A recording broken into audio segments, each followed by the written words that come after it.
Hello everyone, welcome back to my channel. তো তোমরা সবাই কেমন আছো? আশা করি ভালোই আছো, আর আমিও বেশ ভালো আছি। আর এখানে দেখো আমরা সবাই চলে এসেছি ঘাটে ছট পুজোর জন্য। তো ছট পুজো যে করবে তারা ঘাটে জলে নেমে গিয়েছে। আর এখানে দেখো ফলগুলো সব রেডি করা হচ্ছে, এই ফলের ঝুড়িগুলো তাদের হাতে দেওয়া হবে। আর এখানে দেখো জলে যে পুজো করবে তারা দাঁড়িয়ে আছে, আর তাদের কপালে সিঁদুর লাগানো হচ্ছে।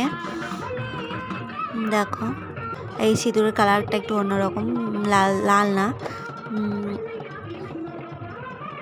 এই দেখো এখানে দেখো সূর্য দেখা যাচ্ছে।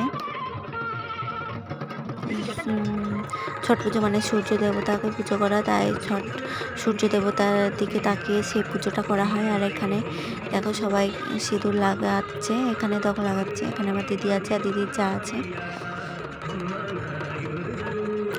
তোমরা সবাই পরের ভিডিও আরও অনেক কিছু দেখাবো, দেখতে থাকো।